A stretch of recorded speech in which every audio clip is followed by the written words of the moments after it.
Salut les amis de eSport TV, merci encore de la confiance en nous voler, merci de vous du like, merci de vous abonner, merci également du bail des commentaires. Un plaisir renouvelé chaque fois de partager des informations. Un mbokk Sénégal yi fépp fa la mën nekk 14 régions du Sénégal àdduna wërngal këpp ñu ngi leen di jaajëfal ñu nekk également ci dal hôpital yi ci kër yi tëdd feebar yàlla na suñu borom fëgg seen bopp ñu war a jàmm ñu nekk ci kaso yi nga xam ne erreur judiciaire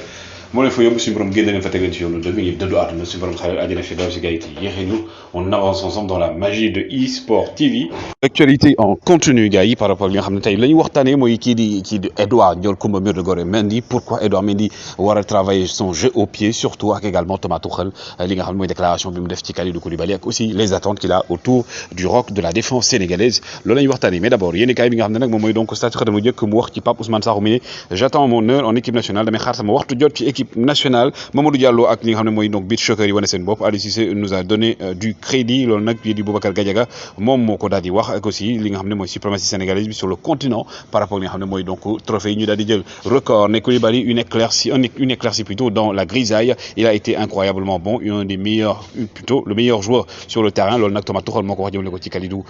Koulibaly ak également Pape Ousmane Sakho bi jël beneen dayo comme on le dit donc yéen kaay bi moom di sunu la mu ñëw ne Dame Sène les Parcellois remportent le derby bi amoon diggante nag yi nga xam ne mooy Pikine ak Parcelles loolu nag nekkoon ci wàllum sunu lamb Mor Kankang nag mi nga xam ne nag moom tamit dafay yokk li nga xam ne mooy donc victoire bi nga xam ne am na ko ci kaw Alioune Seye 2 mais d'abord ki ngeen gis ni aussi mooy Toby Amoussane moom nag moo bat record du monde gars yi 100 mètres et demi-finale la Nigériane 12 minutes 12 secondes plutôt 12 tiers la ko def kii di Toby Amoussane donc nekk aujourd'hui la recordman du monde ci 100 mètres et ki ngeen gis ni également di Mathys Tel le joueur rennais donc fi ngeen di atterri na fa nga xam ne mooy ci Bayern de Munich donc il doit signer un contrat nga xam ne nag 40 millions la ñu wax ci transfert bi un jeune attaquant boo xam ne waa Bayern dañuy compter ci moom par rapport li nga xam ne moom mooy avenir bi ñu jëm également ki ngeen di gis ni donc le champion du monde français de triathlon toujours plus haut donc encore donc il a été champion du monde donc nekk loo xam ne aujourd'hui c'est un record et aussi une première pour l'équipe de France am benn athlète boo xam ne actuellement dayo bi mu am ne ici cette catégorie bi mu nekk mu wéy di fa toog Bonucci moom nag wax na ci Matthijs de Ligt nee na Matthijs de Ligt moom donc c'est un grand joueur mi ngi koy souhaiter bonne chance mais am na kàddu yoo xam ne daf ko wax nee na kàddu yu ñaga sax parce que nee na nekk ci club bu mag du tax nga jël li nga xam ne mooy trophée loolu nag jëm ci kàddu yi nga xam ne Matthijs de Ligt li mu ko waxoon mu ne dafa ñëw club boo xam ne leer na ko ne fii day jël ay trophée Enzo Zidane moom dafa daal di signé fi nga xam ne mooy Fuenlabrada mooy le fils donc de Zinedine Zidane officiellement donc il a signé du côté donc de Fuenlabrada donc en deuxième division espagnole foofu daal la daal di dem le Paris Saint-Germain gars yi la ñuy waxtaanee Paris Saint-Germain nga xam nag dañuy wut psychologue la ñuy wut ndax ñoom gars yi depuis seen defetu daaw bi donc même avant daaw bi ñoom demi-finale daal dañuy amee problème ak yooyu seen defetu daaw bi donc contre Real de Madrid donc ci quart de finale yeeg yooyu nekk na loo xam ne nag tax na ñoom ñu ne dañuy wut li nga xam ne mooy psy pour travailler un peu seen esprit d'équipe esprit de groupe bi travail mentalité bi donc ça veut dire que ne Paris Saint-Germain fontu wuñ donc supporter parisien nga xam naa ne instant yi moom caaxaanuñu ren moom dañoo bëgg a def saison bu exceptionnelle donc on leur souhaite bonne chance bu ñu ko jëlee aussi mérité nañ ko ku jël Ligue des Champions bi gars yi ça veut dire que tu es une très bonne équipe donc on espère que ne ils auront peut-être la chance benn jour jël ko ki nga xam ne nag mooy kii di donc Sanchez nag ñu bëri Alexis Sanchez dañoo wax ay jamono temps yi même démb ñeneen ñi naan day dem Marseille finalement nag RMC wax na ko nee na moom Marseille amuñu sax waxtaan bay xalaat ne dafay daal di dem ki nga xam ne nag mooy Thomas Tuchel moom nag dafa mer ba futtu par rapport li nga xam ne nag moom mooy donc équipe am nee na équipe bi ba ko Arsenal dooree mu ne Arsenal joué Ligue des Champions ñun ñu ngi joué Ligue des Champions Arsenal def ñu lii dafa wane rek ne ñun pare wuñu te xaajaguñu pare mais nag ki nga xam ne mooy Thomas Tuchel li tax mu gën a kontaan mooy wax na ci kan mooy Kalidou Koulibaly le patron de la défense sénégalaise de Napoli aujourd'hui de Chelsea nee na franchement Koulibaly moo nekkoon joueur bi gën a aay gën a xarañ moo gën a def match ci li nga xam mooy temps bu ndaw diir gu ndaw gi nga xam ne dugg na ko ci terrain bi wala ci boppam il faut savoir que ni Kalidou Koulibaly donc ba muy dugg ñoom dañ leen mën a woon 3-0 benn bi moo ko fekk ci terrain bi et aujourd'hui gis nañ aussi sauvé na fa ay occasion yu graaw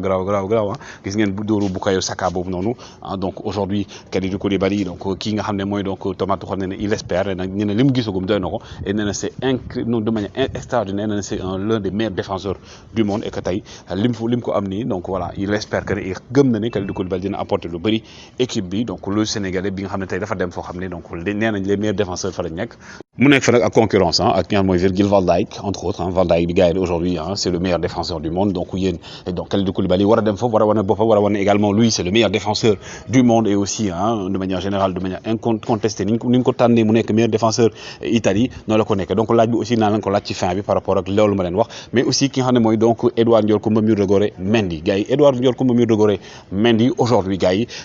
gis nañ ko mais dañuy wax ci li nga xam ne mooy donc taar maanaam faa yi nga xam ne gis nañ ko ci ki nga xam ne mooy donc Edouard Ndiol Coumba Murdegoré Mendy mooy que ne maa ngi dégg ñu wax relance bi Edouard Mendy amul problème relance Edouard Mendy problème bi mu gën a am mooy le jeu au pied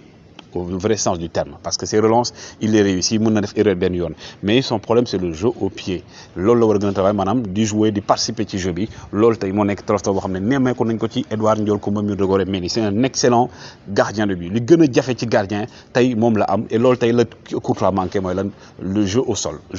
Edouard Ndiol Coumba Murdegoré Mendy est excellent sur les airs aussi il est excellent mais son problème mooy que ne parfois c'est le jeu au pied te équipe bi muy jouer dafa nekk équipe boo xam équipe Chelsea boo xam ñoom dañoo tàmm di jouer ak seen i gardien dañoo tàmm di combiner ak seen i gardien booy seet depuis daaw erreur yi muy def ay erreur de jeu au pied le manque de calcul wala boog précision par rapport ak loolu noonu mais c'est pas question de relance parce que relance ci jeu au pied la bokk mais loolu la plupart du temps da koy réussir parfois lay am ay failles donc aujourd'hui je pense que Edouard Mendy bu bëggee egg ci benn dayo bi il faudrait que mu gën a travailler jeu au pied parce que aujourd'hui dans le football moderne notamment ni Thomas Tuchel di footballé il faut nga am loolu donc gars yi li may laaj moom lan ngeen gisee Edouard Mendy joxe leen si xalaat ci li ma wax ci jeu au pied mais aussi kii di Kalidou Koulibaly Virgil van Dijk pour vous qui est le meilleur défenseur gars yi on avance ensemble wéy leen di like wéy leen di abonné jaa ngeen jëf